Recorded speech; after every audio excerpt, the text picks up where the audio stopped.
Hello everyone, it's Professor Streeter, and in this video I'm going to talk about the week 2 assignments for the ethics class. I just sent out an invite for our first virtual class, so that's the first thing I want to say.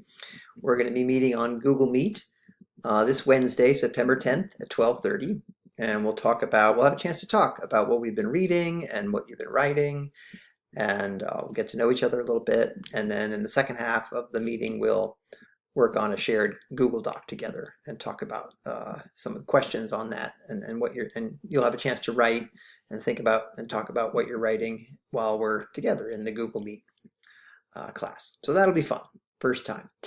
I'm gonna go and look at the content menu for week 2, the module, and we'll look at all of the different assignments for this week. But so here's the announcement about the Google Meet class. And as you recall, we can go directly to week 2 here, and we've got all of the assignments here in the week 2 module. The theme, or the big topic this week, is returning to questions about the good life and looking in more detail at some arguments that philosophers make in defense of an idea called hedonism, which is the idea that the greatest good in life is pleasure, and that everything we do, in some sense, is for the good of happiness or pleasure. And so Mill is someone who defends this idea and looks at various criticisms of it. But Mill's view is influenced by an earlier philosopher from ancient Greece named Epicurus, and so you can also look at, he's kind of the original hedonistic philosopher. He spent a lot of time in his garden and believed that the happy life, the life of pleasure, is a very simple life. Epicurus talks about his views about the good life and pleasure, and this was very influential on Mill. So those are the two big readings for this week, Mill and Epicurus on hedonism. Your homework will give you a chance to write about a passage from Mill, so make sure to read carefully those 9 pages of the hedonism chapter in the ethical life. The discussion this week, which we'll look at in a moment, looks back at the experience machine thought experiment by Nozick and gives you a chance to explore that in more detail. And then the last reading is by a contemporary philosopher named Chris Heathwood, called Faring Well and Getting What You Want. And here he defends a view of the good life that's more subjective, right? So there, from Heathwood's point of view, there is nothing that is all by itself good for its own sake. There's nothing that really has intrinsic value.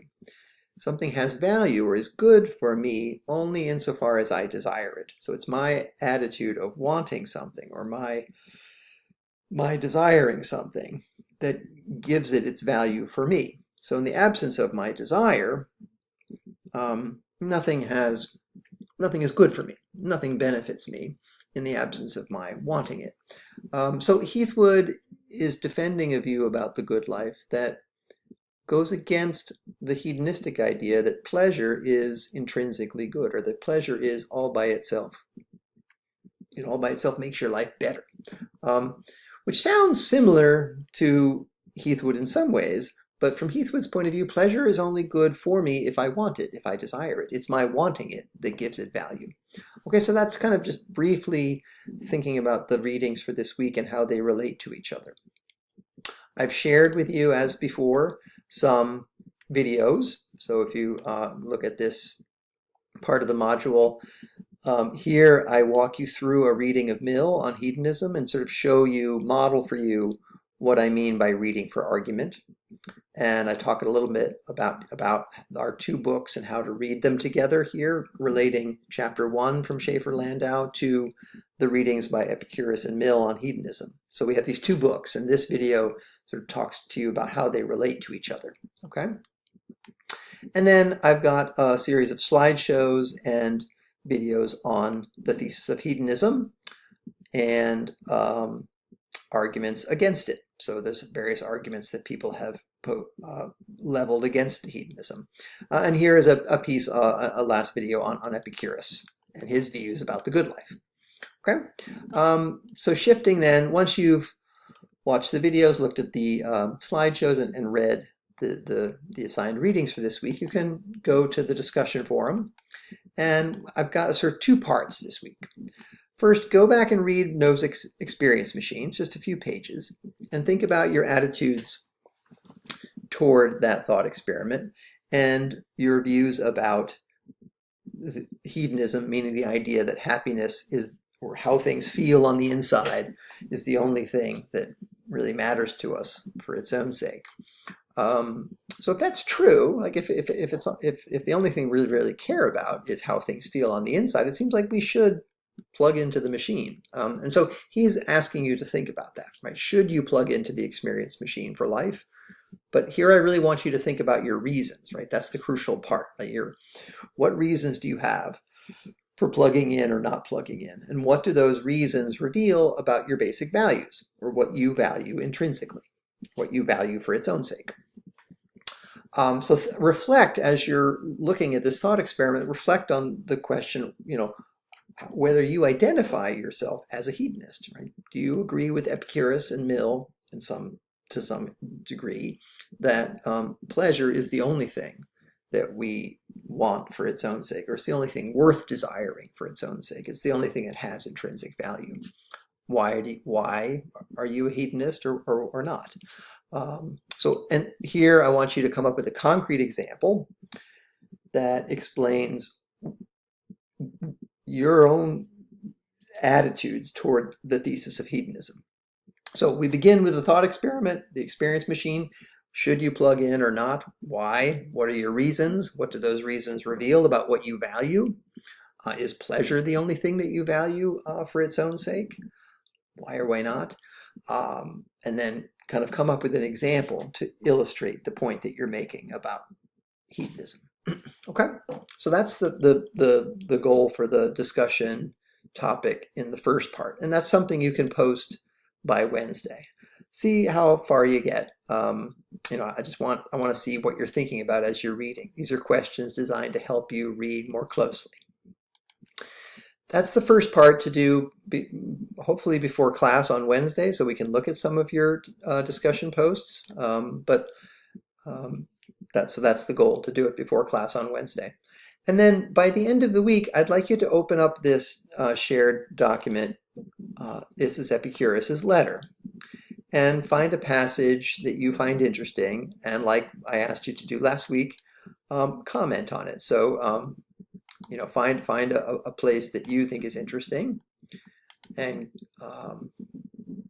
insert the comment here, and then write your thought over here and click comment. And then I and other classmates of yours will be able to read your comments on Epicurus's letter to his friend Menocius, his defense of the life of pleasure, or the idea that pleasure is the highest good in life.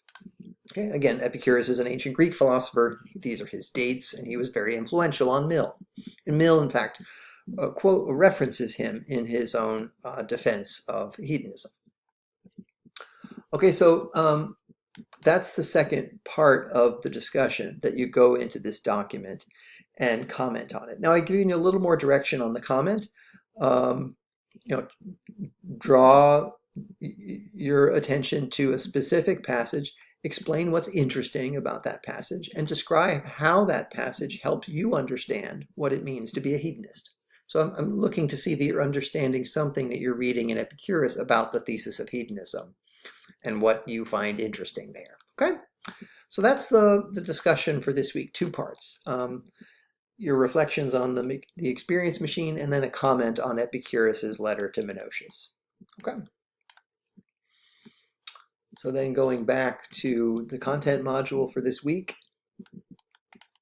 the last thing I want to show you is the homework assignment, which is due on Sunday of this week. So that's the 14th. Okay, and let me actually let's see if I can.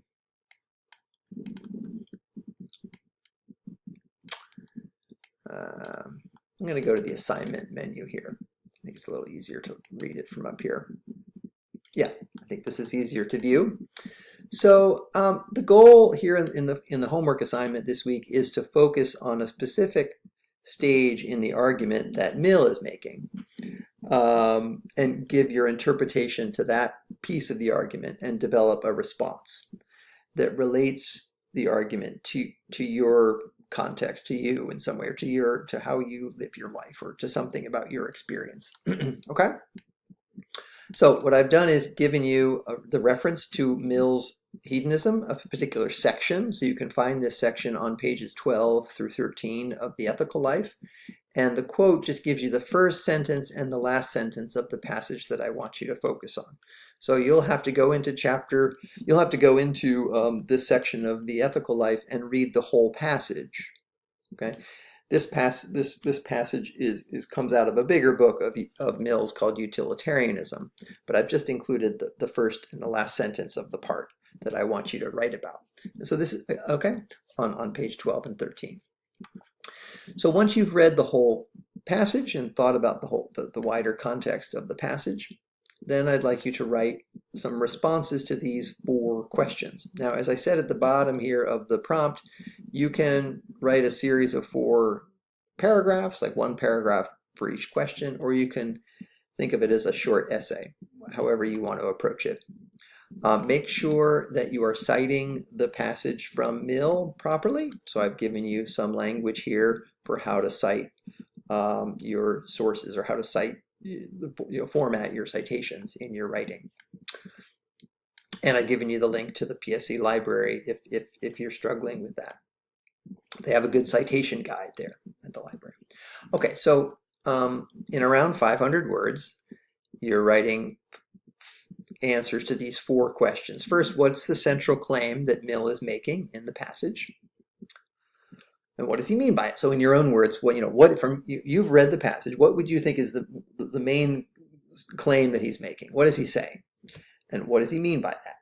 Like, so I don't just want a quote. You can paraphrase it, but then kind of explain what it means in your own words. That's the first part. Then, what reason does Mill give for believing this claim?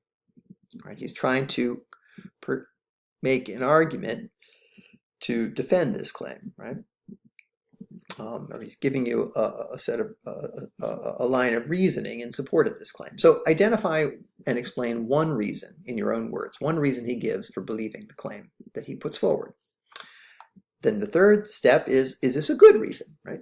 Is it convincing? Is it persuasive? Is it a good argument? Why or why not? Finally, suppose you accept the claim that you've identified, the claim that you think that Mill is making. What difference does it make, practically speaking, right? How would believing this claim impact the way you live or the choices that you make? So here I want you to give a specific example of your own to illustrate. All right, so those are the 4 steps, the 4 questions, the 4 paragraphs, or the 4 stages of your short essay for the homework writing assignment this week. I'm calling it an argument analysis. Okay, and that's due on Sunday. All right, so I think that's all I wanted to show you here in this video. Those are the assignments for this week, and I said a little bit about the readings that we're doing. Okay, I will on Wednesday during the class, I will talk about the first essay assignment, and I will share the prompt for the first essay assignment. But you don't need to worry about that right now. I will share that with you later this week, and that's something you can start thinking about over the weekend and begin writing next week. Okay, so that's all for now. Hope this was useful, and I'll see you all during class on Wednesday. Let me know if you have any questions. Okay, bye.